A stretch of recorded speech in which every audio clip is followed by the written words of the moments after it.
All right, welcome everybody. If you have just now joined us in this space, welcome to the best day ever. Female Founders Brunch at Chicago Day at Midwest House. I'm Nicole McCarthy. I'm the Director of Innovation and Venture at World Business Chicago. Thanks, that's my girlfriend. She's hyping me up. Thank you. Our mission is to promote inclusive economic growth for the city of Chicago. So this is basically my Renaissance tour right now, so thank you for being here. How many people are from the Midwest? Okay. How many people wish you were? All right. Okay. Just kidding. Whether you're from the Midwest, whether you're not, we are just glad that you are here learning with us and about how we innovate. In a moment, I will be joined on stage by two extremely talented, intelligent, and business-savvy women, three including myself. And while we could structure this, like a normal, very dry fireside chat, I figured since the two of them are absolute best friends, why don't we all take a little journey together and kind of go on a good old-fashioned Midwestern road trip. Because what's better than going on a road trip with your bestie, right? Does that sound good to everybody? Yeah. Okay, so like most road trips, this will be about the journey and not the destination. We'll start off in one direction, we'll have some laughs, some snacks, stop to pee 5 times, and then end up in a completely new destination. And because we're in the Midwest, after driving for 7 hours, we will still be in the same state. So all cheesy jokes aside, please join me in welcoming Nia Batts and Sophia Bush to the stage. Hey. All right. Hello. Hi. Hello. Thank you for I've got my joining hair us. caught in my Britney Spears mic. Yeah. Got it? And I'm not as coordinated at dancing or anything else as she is, so here we go. I love this is new to all of us. We all Right? feel like Britney Spears right We now. were inside like, oh, this feels like It's very important. elevated. Yes. Can you hear us? Well, Nia and Sophia, thank you so much for joining us here at Midwest House. We are so excited that you are here. So this morning is all about hyping up women founders. And so I know that I just told Nia about this. So Sophia, please bear with me. I thought that you could hype each other up. So instead of introducing yourselves, Nia, could you introduce Sophia and all the things you love about her? Oh, I love And this. Sophia, could you introduce Nia and all the things that you love about her? Mm-hmm. I mean, I'm going to go first because bragging about her is my favorite thing to do. And I've been doing it, I've been saying for almost a decade, so for almost 20 years. Starting when we were in our 20s, and my best friend was the youngest ever executive as a woman or a black woman at Viacom at the time. And my very favorite thing to do when we were essentially toddlers running around New York City was I'd fly up from the TV show I was shooting in North Carolina to go audition for, some random job. And I'd have all day in the city, so I'd go to her office. And my favorite thing to watch was when people would show up to meetings. I was trailing her around. And they'd go do you know when Nia Batts is getting here? And she'd be like, I'm Nia Batts. And I was like, she's not the intern, she's your boss. It was so deeply chic.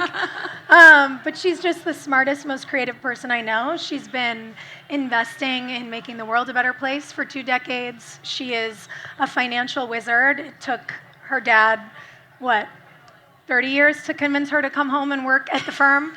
And it's changed all of our lives. She also gave birth to my favorite person, my godson, August. He's a perfect human. He's 2.5, but it's already very clear. And yeah, you're just a rock star. You're the coolest person I know. I love you. I love you. Yeah, this is Sophia, I guess most affectionately referred to as August Godbummy.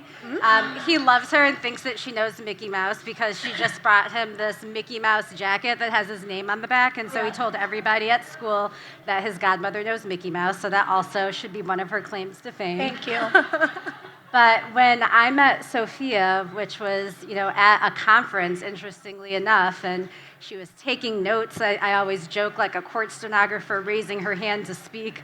I was just so fascinated that, and this is, maybe 2010, 2009 actually, I think is somewhere around there, where you didn't have a lot of people that were on television that were also coming and doing the work at like very like heady conferences, like doing deep sort of sector and industry work to understand like issues and problems.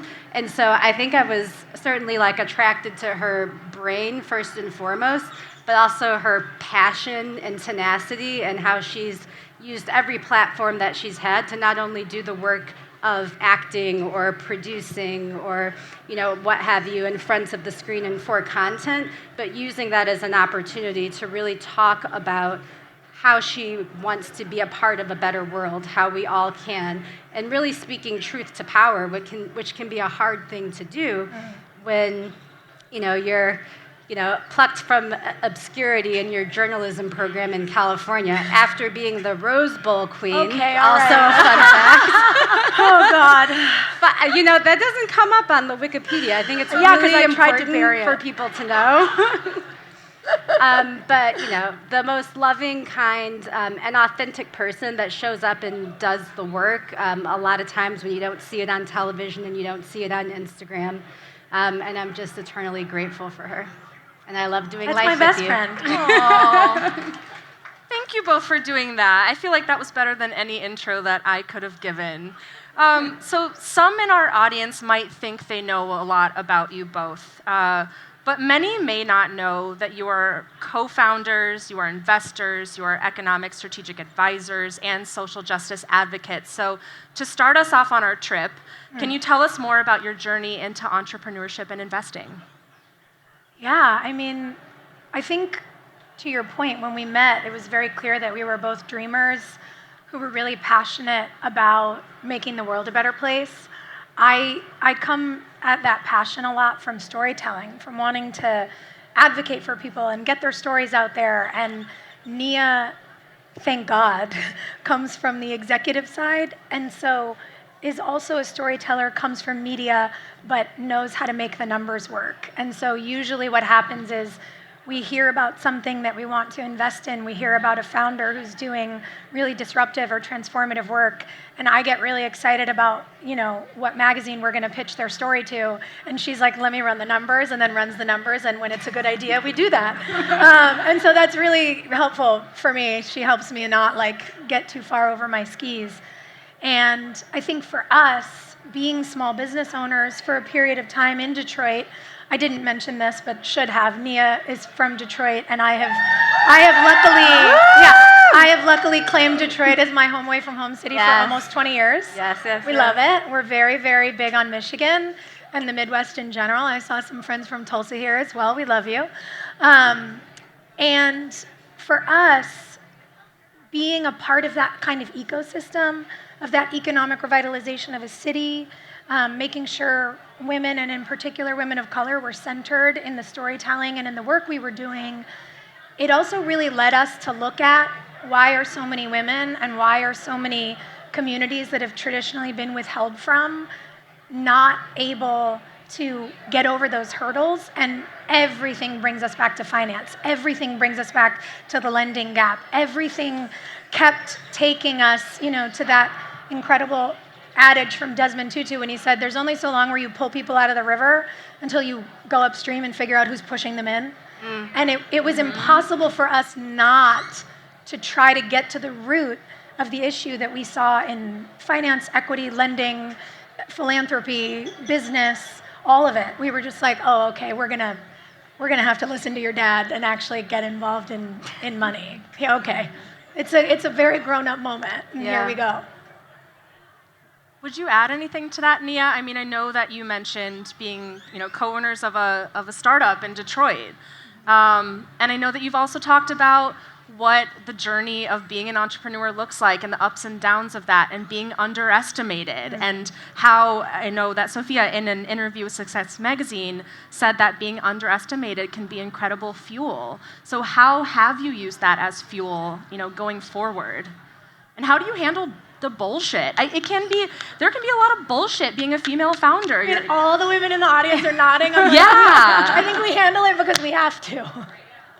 But you speak really well to what we've been able to do in that space. Yeah, I mean, I think the business that we had in Detroit for a few years was a non-toxic salon and store that really centered women of color, especially in that footprint, who are, subjected to various microaggressions even throughout the course of just existing in the world. And we thought, let this business be a Trojan horse of sorts, an opportunity to have a conversation about what community revitalization looks like, who gets to participate, how you raise money for a business like that. It was called Detroit Blows, and for us, the name was about the lineage of the city, of the people. It's a testament to the blows that we've withstood, and we're still standing, we're still building, we're still thriving. But we had people, investors, where we went in and they just didn't understand it. When we were trying to lease commercial space, they said, well, you certainly can't put this on the exterior of my building. And it's like, you've missed the point. So there's a lot of gatekeeping that happens when you're on the journey of entrepreneurship.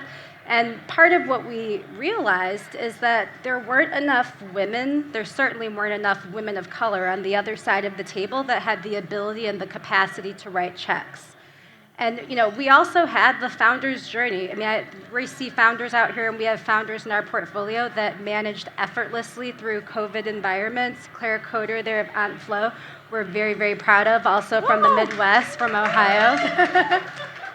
But every business did not, and we had to make a determination as to if it made sense to continue this business, or if we could take the energy and passion for the work and figure out how our time, talents, resources could be better served to invest in more Claires, to do work with the First Women's Bank around reducing the gender lending gap when we realized that 16% of commercial loans are going towards women. So there's a capital access issue that really impedes innovation, and so we realized that that would be an important place for us to spend time.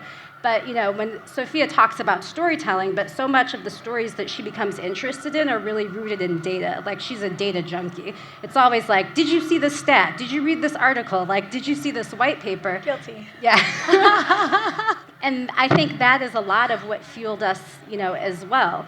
And so when we realized that at the time, less than 10% of general partners at venture firms were women, and when the numbers were always worse for women of color, I think 1% of general partners in US-based venture firms right now are black women. And so it's like, that's a 1% I'm never interested in being a part of. But what it means is that there's a tremendous amount of opportunity to understand some of the challenges that we went through raising capital and running a business, and trying to remove that friction in the process. So for us, access to capital, we do not want to be an issue for our founders. We want to invest in them so that we can do the work of helping to build and scale those businesses so that they can be successful, because we deeply believe that underrepresented founders are going to solve problems for underrepresented communities. And if we can put energy around the capital that we invest, that is directionally kind of where we would like to do that, and how we think the world is just going to be better. And for us, looking at how to support people who, as you said earlier, we know what it's like as women to feel and be underestimated. You all were nodding. I know that everybody who doesn't perhaps live in, the valley knows what it's like to be underestimated as a founder. And for us, when we think about people that are underrepresented, we wanted to be on the other side of the table. We wanted to become the investors we'd been looking for. And we know what it's like to invest in people who share that experience of having been underestimated or underrepresented. And when we look at even geographies as an underrepresented class, it's not lost on us that we're so passionate about our city. We love Detroit, we love Michigan, and it takes founders 24 months longer to raise $500,000 in Michigan than it does in the Valley. And that's not because there's a lack of talent, it's because the access to capital is being impeded. And so it's that sort of data, when we start to look at those statistics and we figure out how we could become the deployers of that capital, we figure out how we can support women like Claire, work with institutions like the First Women's Bank that's headquartered in Chicago. One of our founders, Darren Riley, is here today, who's there you are. He's an absolute legend, and what he's doing with clean air monitoring in the state of Michigan is unbelievable. You know, he's been tapped by the President of the United States. Like, it's an incredible talent pool. And so for us, we know what it's been like when people have shown up for us and helped us close a gap, and we want to do that for others as well. That's incredible. Can we get applause for that? We need more Nias and Sophias in the investing world. I think we can all agree on that. So you're talking a little bit about the challenges of fundraising in Detroit. I know Detroit is very near and dear to your heart. And I mean, that's a city that I feel like is really known for Midwestern grit. There are tried and true founders in Detroit, much like my very own Chicago. I gotta shout out Chicago. So I'm curious, what is, each city in the Midwest, each city in the US has its own kind of entrepreneurial ecosystem, eccentricities, and culture. You've talked about the challenges, but what are some of the benefits of Detroit? What is the, fundraising and entrepreneur culture like there? I mean, I think Detroit is certainly resilient. Like, it's definitely a city that has grit. It also has vibe, We are used to, as a city, people underestimating us, and we continue to work with one another to create better outcomes. And there's a beautiful community of entrepreneurs in Detroit. There's some members of the Black Tech Saturdays community that meets in New Lab every Saturday, which is actually where our offices are. Mm-hmm. And it started with, 5 people who were just trying to work together and figure out how they could support one another because they were asking the same questions and looking for the same resources. And so Detroit has been one of those cities where the entrepreneurial community is very sort of enmeshed, and I think all boats rise with the tide. And so lots of people look at us and they say, well, you could be investing in, anywhere. Why are you guys so focused right now and investing in Michigan and investing in Detroit? And I think it's because it's where we see the greatest opportunity, even as investors, right? But from an early stage standpoint, we know that 0% of Black and brown founders in Michigan are making it past Series A of investment. So what that means is, in order to be able to have companies that we can invest in later stages, and in order to have a truly diverse entrepreneurial ecosystem, we have to make sure that we're investing at the earliest stages. So we know that we have to do pre-seed and seed investments. We know that we have to have a robust platform program that's run by Ashley Reed, who's here in the audience. We know that, like Josh Tucker, who's our SVP of research and runs our portfolio, who is one of those first members at Black Tech Saturdays, who is a white man, right? We have allies that are working on this issue that also understand this is where we can generate the greatest amount of impact. And so for us, it's like, if we can do it in Detroit, as goes Detroit, goes the world, right? Mm-hmm. So we're very focused there because we think that we can have an outsized impact, and there's just an incredibly beautiful and vibrant community of people who are incredibly generative and just need just more money. I mean, it's funny, Doug Song, one of our partners, investors, I don't know if he's here, he said, I think at a conference last year, he said, Black women are the most over-mentored and underfunded. And I'm like, yes. I felt that, Yeah. And so we're just trying to figure out how we can be a part of that solution for the people that we kind of live in and work alongside every day in Michigan and in Detroit. Amazing. So road trip to Detroit, everybody? Yeah. Okay, we're doing it. So we took a pit stop in Detroit. A classic road trip would not be complete without a good story in the car, or maybe in our modern age, putting on an episode of Work in Progress. Thank you. I just listened to the Ava DuVernay interview. I loved that one. That was amazing. So Nia, you in the same Success Magazine interview, you talked about money telling a story. Mm-hmm. So what story has money told in your lives so far, and what story do you both want to tell with your investing? What story is money told in my life? I mean, what's interesting is when I decided to go into entertainment and not into finance because I wanted to be a storyteller, what my dad would tell me is, if you want to understand the story of an organization, follow the money.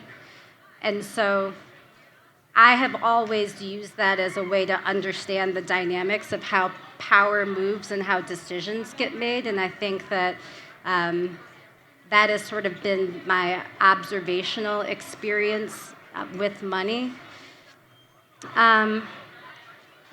Personally, I think that money provides opportunities, and I have always been most interested in people having freedom to make choices and have opportunities. So it has very little to do with my story in terms of what it means to me beyond like freedom. I think people need to be free. You need to be able to have the resources that you need to make decisions to build business. So I become less concerned with the value of money, even as an investor, and more of the opportunities that it provides. I don't know if that was as robust of a answer to that question, absolutely. but Sophia, how about you? Yeah, I mean, I think really to Nia's point, understanding the story of money is also empowering, particularly for women. Financial literacy and education are withheld from us. It is by design.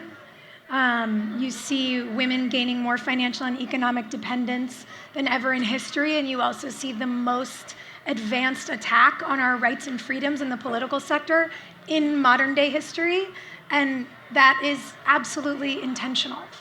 And I think for us, figuring out how to empower each other and being clear that we've always had to do more with less, and realizing that that is a bit of a superpower we all share, and using our ability to do more with less to ensure that the people coming after us don't have to do quite so much with quite so little, feels incredibly important. And for us, it's part of the reason that we not only work on the investing side, but that we work on closing the lending gap on the debt side as well. You know, we were mentioning our work with the First Women's Bank. We joined the bank as the second and third strategic advisors behind the icon herself, Billie Jean King, who has made equity, as an athlete and a transformational feminist. She's made equity her entire life's mission. And, she's done it with the battle of the sexes and with Title IX, and then she did it as a founding investor of the bank, because she said, this is still an issue and I've been fighting it for 50 years. And so for us to learn from her generational experience, from the women that we work with at the bank, and to be able to talk to people who come in, small business creators, and help them get access to that capital in that traditional sense of lending, and then we do our work at our firm on the investing side as well. We really want to have a holistic understanding of how the entire economy works, because women are the leading creators of small businesses in America. We are leading an economic revolution. America's economy is the best in the world at current, and it's driven by women. And to be clear, in our gender, it is women of color that are leading the charge as small business creators. So we have to be supported better. And for us, we love homework, we love data. Like, we want to get in there and understand each of these verticals, each of these systems, and figure out who we can work alongside to create the most change. And I guess I would also add that, just going back and reflecting on this idea of the story of money and the opportunities and the problems we get to solve, it's elevating industries where we've traditionally been underinvesting. And when you invest in women, they're solving problems that might be unique to women. So we think about the work at the First Women's Bank and the care economy, and lots of women-owned businesses of which they're able to increase their lending capacity, whether it's early childhood education, daycare, taking care of elderly family members. So there are these micro industries that we're starting to learn more about, because it's really women who are providing solutions that are benefiting other women. And so I love that part of it as well. So the capital is one piece of it, but being able to tell the stories of the founders, being able to tell the stories of their unique approach or a way into an issue that only they saw because perhaps others were looking at it from a different vantage point. I mean, we've talked to, in the medical and healthcare industry, there was an investment that we were looking at, and this was sort of a cancer prevention drug.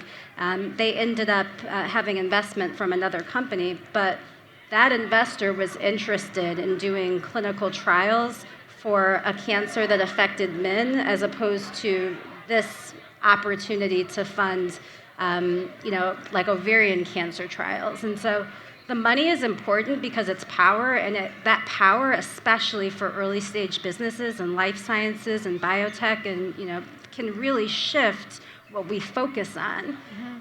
So I just think it's important for us to think about not only the capital that we can provide, but to really understand the power of it. Mm-hmm. And money really is power at the end of the day, to shift focus towards what we think is important and where we, want to make the world better and have more positive outcomes. And not only is it mission, it's good math. Yeah. Making the world more equitable should matter to us, but we also know that it creates better financial outcomes. Companies that have women in C-suites do over twice as well as companies that don't. Companies that have diverse founders do even better than companies that just have diverse groups of gender. And so it's incredibly imperative, and it's also a way to just do better. And when Nia talks about, for example, this cancer drug we considered investing in, it was arresting to hear a group of men say, "Oh, you're the first people who've been interested in the application for ovarian cancer." We were like, wonder why that might be, because we have ovaries, I don't know. And when you think about that, when you consider that until 1993, women were not part of clinical trials, when you consider that up until recently, Claire's company AmpFlow is working to end period poverty, they were testing tampons with water, not blood. These things sound insane to us, but you realize there were just no women in any of those rooms where the decisions were being made. Mm-hmm. And so our bottom line is affected in every aspect of our lives when we're not included in the decision making. And it makes us feel really empowered. Thank you. It makes us feel really empowered and excited to be in those rooms, to make those types of suggestions to researchers and founders, and to figure out who we get to bring into those rooms with us. Because anytime we have an opportunity, we figure out what it looks like for our community. Nia and I just were asked to be at the speakers at the first MSNBC Live, and we sat on stage with Stephanie Ruhle and we talked at length about the bank. And when I was lucky enough to do a big magazine cover in October of last year, I talked about Nia and Claire and one of our other founders, and that cover happened to be for a magazine owned by She Media, and now the four of us are doing a panel on stage at 3 p.m. today. It's like we go together everywhere we go, mm-hmm. and it's not lost on me that it's rooms of women that do that for each other. And that's how we start to shift all of these industries as a really powerful financial block, voting block, and 51% of the population. Thank you for answering like 5 of my questions. You mean I'm a little long-winded? This is amazing. I want to do all of my moderation with the two of you. The one last question I have for you, because I know we're coming up on time. So clearly you are both just like absolute queens of intentional storytelling and championing equity. And you mentioned, women getting hurt by tech. And just yesterday, you both had a very exciting announcement about a new venture. And I was wondering if you could share a little bit about that. Yeah, well, we're really excited to be executive producing a documentary called Another Body, which is available now on Amazon and on Apple TV. And it's really about this really challenging rise in intimate abuse online that we're seeing that's really disproportionately affecting women. This story tells the journey of a protagonist who is an engineering student whose face was essentially deep-faked into pornography, and it almost caused her to drop out of college, out of her program. And so when we think about trying to advocate for women in tech, new media, new technology has created new problems and circumstances that make it even more challenging than it already is in these types of industries. And we're tech investors. We have AI and machine learning investments that we're incredibly proud of, but with that comes the responsibility to make sure that the internet stays safe for people who traditionally have been victimized by that. That can be women, that has been children, it can be people of color, but we really have to think about investing in technology that is progressive and creating legislative guardrails even that protect us as we explore the expansiveness of this new technology. And the film is at times a heartbreaking journey, but I think that if you stick with it until the end, you will see that the nuance of this technology and how we live within it and in society as women is incredibly important and worthwhile. And I just want to see more women in tech, and the women that leave should never be because of intimate abuse online. Exactly. And I think part of the desire for us, again, when we think about how different outcomes are when there is diversity of thought in the decision-making rooms, it's incredibly important as we stand on the precipice of what this new world powered by AI will look like, how we set up appropriate guardrails, because if we let it go too long and we don't legislate and protect people, we'll never be able to get it back. And so for us, what we don't want to see in that technology arena is a version of what we just saw in the fight for reproductive freedoms, for example, when you have elected officials who you learn in real time don't know what IVF is after they ban it. You're like, oh wow, this is incredible that you don't know how babies are made and you have some. Wow, so shocking. So the hope for us really here is to figure out how to advocate in real time and make sure that as some of the incredible opportunities that are going to be created for society by this technology are explored, we can also make sure that its most insidious uses are stopped. Absolutely. And I think both of you lending your names and your expertise to this documentary is just going to, the reach is going to be huge. So thank you both. I'm really excited about it. I'm very excited to watch it. We're all going to go home and watch it. Maybe not right after this, but eventually. So Nia and Sophia, thank you so much for being here today, for being incredible advocates for women's economic empowerment and insightful co-pilots with me this morning. I hope that someday we get to go on an actual road trip together across the Midwest and see all the incredible innovations that are occurring in all of our great cities. So where else can our audience catch you at South by? She Media today, it is 3 p.m. is our panel, yes, right? Yeah. Okay. I just wanted to make sure I wasn't making that up. Yeah, and then we'll be back at Midwest House certainly on Monday because it's Michigan Day, so we're excited about that as well. We'll be floating around. There'll be others on stage, but it won't be a day for us to miss. Yeah. All right, well, you heard it. Catch them at 3 o'clock today. Catch them on Monday for Michigan Day. And one final thing to close out our epic Midwestern road trip. Will you help us draw our final Chicago Sky jersey winner? I know you're big supporters of women's sports. Yes. So if you have your tickets out, we will go ahead and draw our last winner. I love this. Go ahead, Billy, I feel like if you want want to do the honors since you actually lived in Chicago. Well, and I did go to quite a lot of Sky games. Okay. I want this ticket. 285369. Honestly, what a perfect moment. Oh! Stop! No! Yeah! All right. We have our winner. You want to let someone else win? Okay, you do that. Okay, I'm doing it. Okay, we're drawing again. But that was wild. That's very generous. Let's see. It's just going to be someone from Detroit. I'm just kidding. Okay. Yeah, put some Michigan magic on it. 285208. What? It's you? Oh. So close. 285208 must be present to win. Is that true? It is true. All right, nobody's claiming it. Okay. All right. Third guys. time's a charm. Okay. Tara, if it had been you, I would have fainted. That'd have been great.